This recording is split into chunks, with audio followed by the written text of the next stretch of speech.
Oakland, California. Well, Hayward, technically. But my parents met. My father was in the Navy and ended up moving to Houston, Texas, like 2 weeks later. I was raised mostly in a household with my mom, my little sister. My parents divorced at an early age. They're still close, still the greatest parents no matter what. Most of my upbringing consisted of just me finding myself, trying to.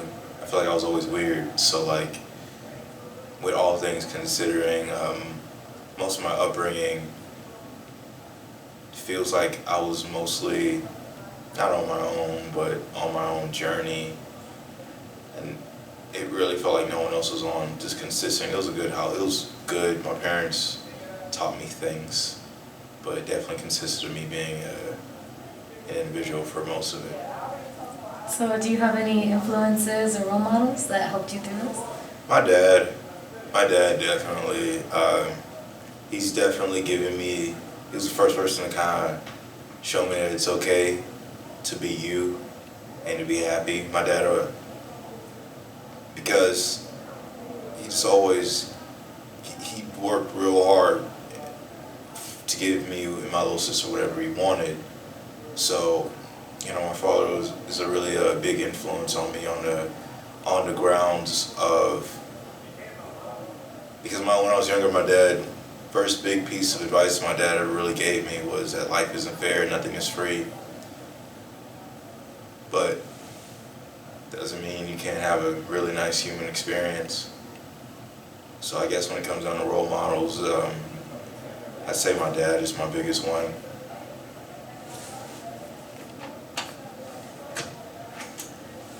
Okay. What's important to you? Like, what are your values, your interests, anything you're into? I think friendship is really important to me. Love, all kinds of love. I love love in a sense that I feel like things like that is beautiful, human connection, authenticity, embracing oneself no matter how awkward or weird you might be. Stability is important, because I'm not entirely sure if I was around as much stableness growing, but I've come to acknowledge that stability, joy, friendship, and humanity is something that's really important. I value that. I value friendship a lot. I value people, other people, and myself a lot. So how would your friends describe you? How my friends describe me as a free spirit. They would describe me as, I don't know, maybe annoying. My friends will definitely describe me as a free spirit. Someone else speak his mind, no matter how wild it is. My friends, I'm most likely to say something really awkward or to kill the mood, which is what my friends will say. So, describe me as like an open, sensitive, hearted person, weird, nice, good-hearted. My friends, I don't know, I've never really gotten the kind of energy or the kind of perception from my friends of anything of a bad nature, so I think my friends would describe me as someone with good nature. I would describe you as someone with good nature. So let's get into the story you came to tell. Why do you want to tell your story? I want to tell my story because growing up, I came to realize that the journey of Black Boy Joy is one that's very interesting. Like I said, I grew up in an interesting situation. Come to realize how I was affected by like my parents' divorce and having. When I was younger, my brother went to jail. When I was like young, like I was raised with my brother, and then like we moved into a house, from apartment to a house, and all of a sudden I didn't see him anywhere until my mom awkwardly told me that he was in jail on the way to visiting him. And then I realized that, like, at that point, I was kind of missing something, a kind of brotherhood that I was looking for in other people. And when I was younger, I was just looking for that. I remember being friends with someone in particular that, to this day, that I can say influenced me in some ways and made me who I am, but also hurt me. Because when you're the kind of person that we are, one that is accepting themselves as a vulnerable human being with emotions and no facades, it's just easy for other people to see that and try to take advantage of that, try to maneuver that, try to manipulate that. And I've been a victim of it. I've had people that I thought were my greatest friends hurt me in the worst ways possible. Homeboys that told me that we were brothers and ended up hurting me physically, emotionally. So let's get into that. Can you tell me a little bit about your experience with racial discrimination? Racial discrimination. I went to a school where it was a bunch of mixed bags, right? And I remember there was a point in my life where, not that I wanted to be white, but there was a kind of influence, something telling me that these sides are more accepting, right? And I remember being young and having white friends say the most problematic kind of things. Like, I had this kid, real life, called me a nigger, right? And at that moment, I wasn't hurt, or I didn't even put a thought into it, because I was just young and in middle school, so I didn't think about it.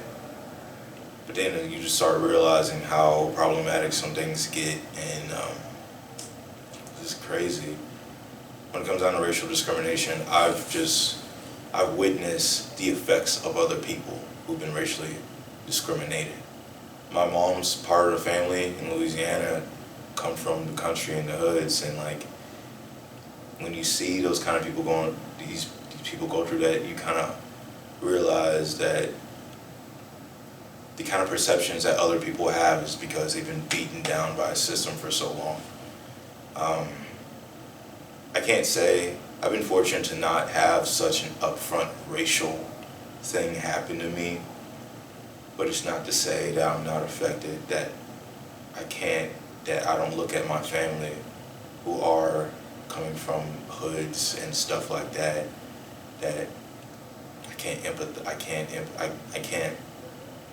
not empathize with that, I see. Do you feel that institutionalized racism affects you? I feel like it affects me, yes, because it affects my family. How so? My mom,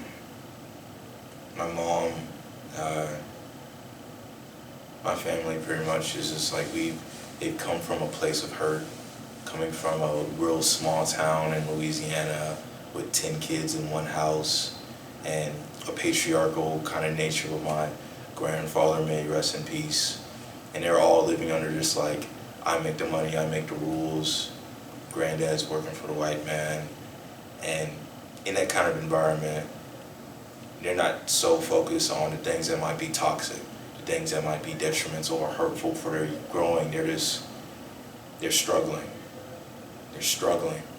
And then all my aunts and uncles and my mom grew up, and then they started making their own waves.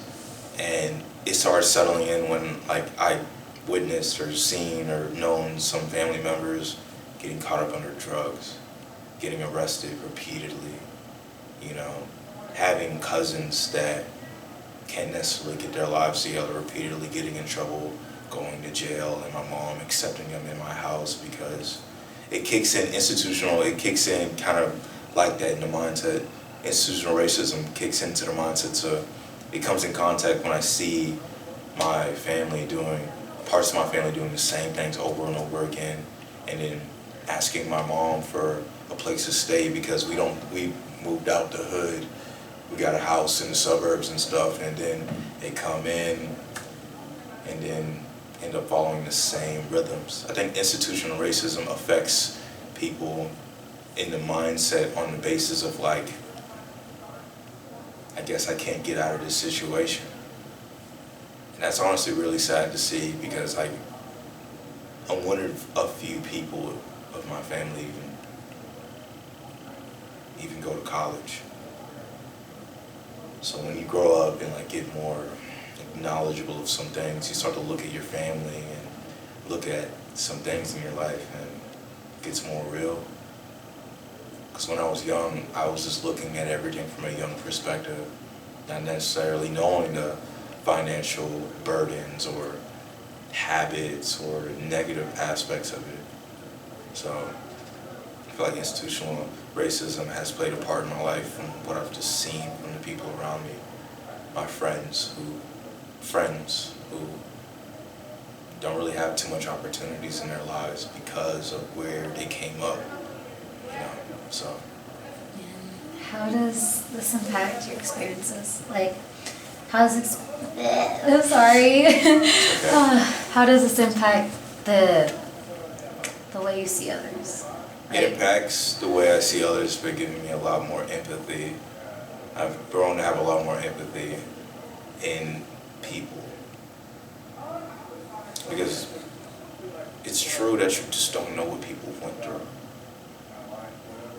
So many times that like I've talked to people that I've been close to, women I've talked to, and they're talking to them, and they're close enough to tell me stories about them being raped or hurt. People, it's made me willing to listen. People with bad fathers, abandonment issues, and I've come to understand why hurt people act the way they do, because they're hurt. I've come to forgive, like I said, with a friend way back when. I've come to forgive more because I just grew up just the most curious black boy ever, right? And I just feel like my mind and like my kind of heart and everything has been damaged and tainted from, you know, the kind of people that have been hurt in these kinds of situations. And I've come to forgive and not forget, but understand that not everyone has even been taught or told, you know, I love you, or things like that. My dad tells me that. He tells me he loves me, he hugs me, he kisses me and stuff, because his dad has such a hard heart. A lot of people just have the hardest hearts, and you know, it's made me empathize more with the hard hearts and the soft ones, because we're all fragile. I've acknowledged all of us as like really just fragile human beings, and like institutional racism and just the systems, not even just with racism, but like with homophobia, sexism, and different kinds of things. It's made me more empathetic to people's hurt. And, you know, I've just been willing to listen. It's a dark world we live in. And I've become aware of how dark it is, but doesn't mean there's no light. So. How do you feel about telling your experience? What are you feeling right now? I feel like I still got a lot of growing up to do. I feel scared. Why do you feel scared? Because I don't know what's going to happen to the world. Are you hopeful? Am I hopeful? Yeah. But I still think that there's an apocalypse coming. So, before that happens, I just feel like everyone should just listen and love as much as they can. I know that you are involved in a lot of things at your college. So, is there a way you get yourself involved, or how do you get yourself involved in these kinds of issues? I do speech and debate, and I joined speech and debate my junior year, and that was really when I started realizing social issues and stuff. I've enjoyed speech and debate for the platform that it gives me to talk about social issues. I talk about a lot of things, straining from like the kind of culture, toxic cultures between the African American community and systematic racism and the human experience. I've appreciated speech and debate for giving me the ability to know what I want to advocate for and to advocate. I'm in NAACP. So right now, because I can sit here and act like I'm doing everything in the world to make the world a better place, when in reality, bro, I'm 21 and I still have no idea what I'm doing with my life. But I'll be damned if I'm saying I'm not trying, I'm not figuring it out. I go to HBCU, I see black faces every day, and I want to be inactive in that. I want to one day, maybe become a professor for an HBCU or be able to talk to people like you're talking to me right now. And when it comes down to what I'm doing to help this, I want to live my life and express myself to the full extent, and whoever I'm coming by, let them know that it's okay for them to express themselves to their full extent. So for now, that's all I'm doing. For now, but who knows? I might be on some Malcolm X action, sooner or later. Maybe not. Shout out to shout out to Malcolm X. Shout out to Martin Luther King, that caterpillar mustache. R.I.P. Martin. We love you. But I just think it's important for all of us to express ourselves to our fullest extent and show freedom of ourselves. Obviously, you're a very passionate student leader. You're very involved. Is there any obstacles that you go through when you are doing these speeches and you're doing these debates? Depression. It's so easy to get just sad. It's so easy because we have our ups and downs, right? And I think we get lost in that down. There's a reason, like we want to be so high up and up, what I'm saying? But we forget that being down lets us climb. So I think what can do that to me is just like when that slow comes in and it makes me want to just stop. When in reality, when I'm down, that's the best way to come up. Mistakes I've made definitely haunt me a lot. And I'm coming to an age where it's all coming full circle. I'm starting to make sense of why the mistakes and the things that I've done are necessary to my growth and my character. Forgiving myself. Forgiving other people. And knowing that everything, it's a circle and everything has a return. I just can't let that stop me. I can't let the devil, implement all this stuff to me, and the depression be like, and like all this resentment and all this regret. I like saying, because people say like, have I known what I've known now, I wouldn't have done this. But like, if you wouldn't have done that, you wouldn't really know what you know now, and you'd be the same. And I'm trying to convince myself that. Do you feel like there's some changes in your society that needs to happen for racial relations? I think black men and women need to come together. Just black men and women? Not just black men and women, but I said that mostly on because I feel like we're kind of divided. There's some weird narratives going on, like oh, black men ain't this and all this other stuff. I think they need to come together, and I think as a whole, We should acknowledge each other's strengths as a community. And I think it's been high time. I think it's been high time for women to be more appreciated in general, and for men to be allowed to be sensitive. So. And how would you go about pursuing justice in today's world, especially with your experience? People disagree with you, fight them. No, I'm joking. I'm joking. Positivity. As much positivity as possible. Many smiling faces and like doing things for you, doing things for me, and not for anything else. More involvement. The community needs more involvement. We've been on autopilot for so long because the system wants that. I think we need to stop being sheep and start leading, each one of us.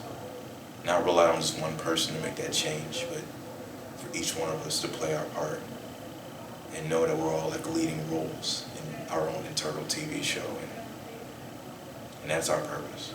So how do you feel about other generations and their views towards racism right now? I think most generations before Generation Z and millennials, they just come from a place of hurt. Most come from generational hurt. Before us, before cell phones and stuff like that, most things was more upfront, right? And so like their views on every issue comes from being in the middle of those issues. I think for us, for Generation Z and millennials, we gotta get more effective. We gotta be more involved in the politics and stop letting 50-year-old white men be the naysayers of everything. Because this is our world. This is our world now. And like everything that happened before, everything, literally everything that happened, like years and years, the last 400 years, the last, Mayflower and the 13 colonies and all that. They did all that stuff for us to be in this state right now. And I think it's just high time for the younger generation to start being on a wheel, because everyone before us, they're just coming from a place of making this crazy system. So that's what I think. And I know you said you're hopeful, but do you have any idea for a solution? For a solution? Yes. It's more involvement. More involvement from the young ones, right? More involvement from the young ones. Like, I voted for the first time last year. Like, the first time, And I get so caught up on the standards of what a successful life is. Internet's ruling the world, right? And like there's so many kinds of perceptions of what's perfect. Solutions are more based on all of us getting involved in knowing our own truths. So, I don't know. I think we'll figure it out sooner or later. And let's go into a little bit of your spiritual side. What is your faith background? I was raised Christian, Baptist. It's funny. I was in a church drill. My mom forced me on a church drill team when I was younger. And at that time, funny, I was atheist. Like, I was out here talking for God. At the same time, in my mind, I was like, Urgh. But that was more me being in my teen angst rebellion. But I'm definitely a God-fearing man, but I'm also really spiritual. When I look at like the Bible and stuff, I don't take it as literal. I think the Bible was made to be interpreted in so many ways. And my faith mostly leans on me feeling like I got a relationship with God, and like knowing, and like my energy, vibes, and karma. Energy, vibes, and karma on some like hippie action, right? So That's definitely mostly where my faith lies on. It's a balancing scale of Christianity and spirit and hardcore spirituality. Do you believe that your religious tradition addresses the issue of race? Like through the communities or addressed by the leaders? You know, because like, you know, the church, black church started the civil rights movement, and I feel like, religion gets so confusing with politics because of more conservative views on religion and Christianity in the Bible, because of more conservative views, making it so strict. But when it comes down to it being in politics, I don't know, really. That's interesting. It's an interesting question. How do you feel that faith and or church play into addressing racism? I think they should do it more. I think people with prophetic voices and positions should speak more on issues that are important to them. Because, yeah, put it in the pulpit and people won't necessarily like it. People will walk out of the pulpit because, you know, they just want a general story about unity and love. But I feel like people with prophetic voices should get more involved, whether they like it or not, because they're in their position for a reason, you know, and not just to have people fill up the pews, but to carry out a message of love. God is love. God means love. You know what I'm saying? God isn't some big white man with a beard. Like, God is love. You know what I'm saying? So it's just like, we gotta bring more nuanced messages from spiritual and religious emphasis. It's like, you know what I'm saying? So I just feel like people should just like be more freer with their prophetic voices. Because I know I got a prophetic voice, and like, you know, I use it to say whatever I want, but people who have these kinds of influences should be willing to speak out more aggressively.